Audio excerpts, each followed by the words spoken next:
is my last contribution to Dáil Éireann, having served in 9 Dáilina.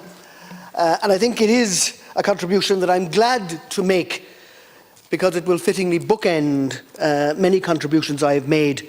And I want, if I can, just to thank the people of Wexford for giving me the privilege of serving here for 38 years. And all the staff that I've worked with, my own personal staff over those years, including my parliamentary assistant, who is working so hard now, and I hope George Lauder will replace me in the next Dáil, and all the staff of the Houses that over the years I've been here, for their courtesy and kindness to me. This particular motion is a fundamentally important one, and I commend the Social Democrats for tabling it. It is right and proper that this House should speak as strongly as we possibly can on this issue in the last sitting day of the 33rd Dáil.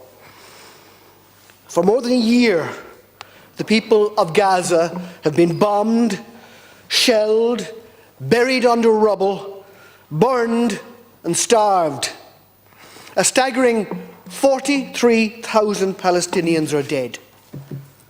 Many believe that that is a considerable underestimate.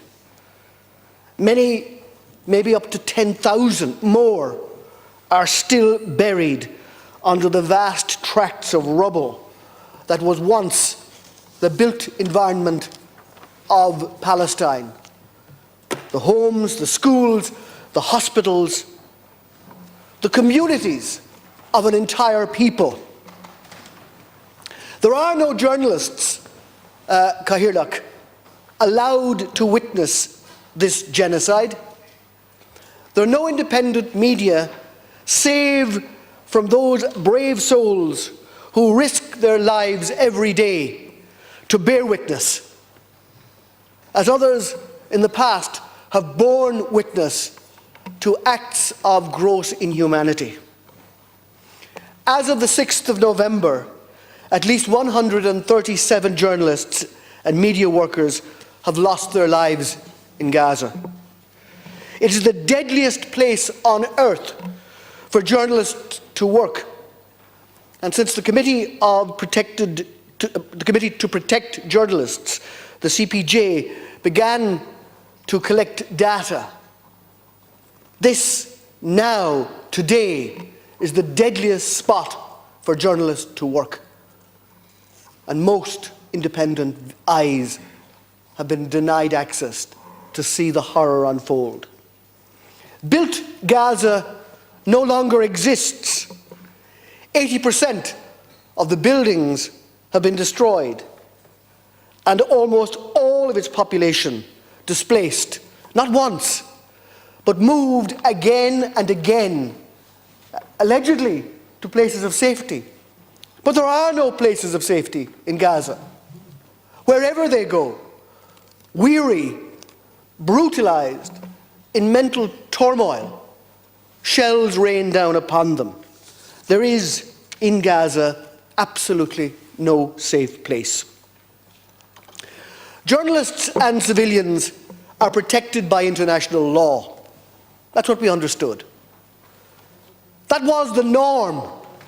After the horrors of the Second World War, civilized countries in the United Nations said, we will build a form of law to protect humanity from repeating the horrors of the Holocaust.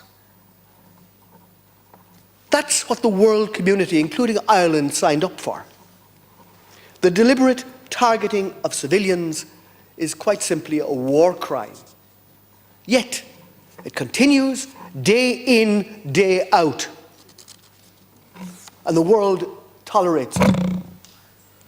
One of the most serious and shocking crimes imaginable is the crime of genocide.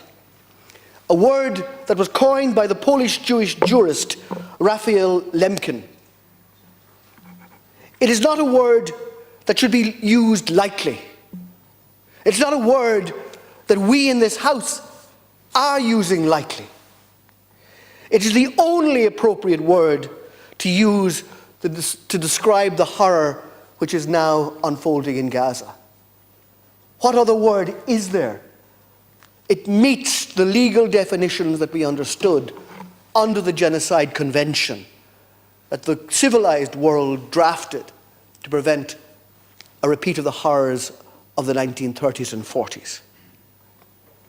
In the face of such horror, words are simply not enough. Words of condemnation and outrage are not enough.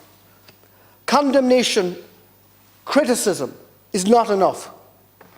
And however limited our power is here, the government side can say, well, we can't really stop anything.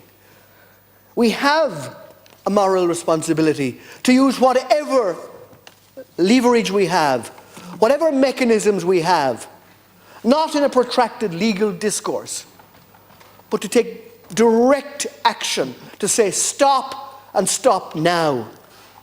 The people of Ireland demand that we reflect their horror of what is ongoing now in Gaza with practical action of defiance and rejection of the ongoing carnage being visited on the Palestinian people. The initial brutality of Hamas in attacking Israel is indefensible and abhorrent. The response of the Israeli government and the Israeli Defense Forces is entirely, wholly and completely disproportionate and illegal. We must act. This House is united, Oireachtas, in seeking to pass the Occupied Territories Bill. There can be no acceptable reason why that bill wasn't passed this week. There is no logical reason for it. Even an imperfect bill should be put on the statute books and sent to President Michael D. Higgins to sign, simply as a determined outrage, act of solidarity from this House on behalf of the Irish people to what is ongoing in Gaza. It would be a signal, an important signal. It wouldn't end the carnage, it wouldn't change the mind of Benjamin Netanyahu, but it would be important. To like-minded nations, and more importantly, to the beleaguered people of Palestine themselves, it would be a ray of hope. A signal that the people of Ireland, on the edge of Europe, see their suffering and stand with them.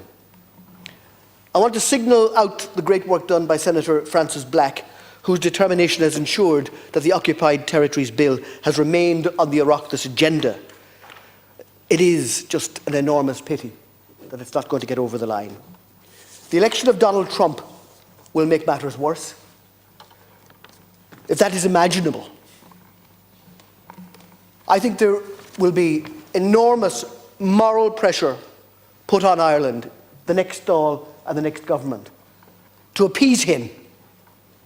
I sincerely hope that the next gathering of the 34th Dáil will have the moral courage not only to pass the Occupied Territories Bill, but to stand against the pressures and economic threats that no doubt will come from the new American administration, and that we will hold firm to the values that are cherished by the Irish people. Thank you, Captain. And may I wish you and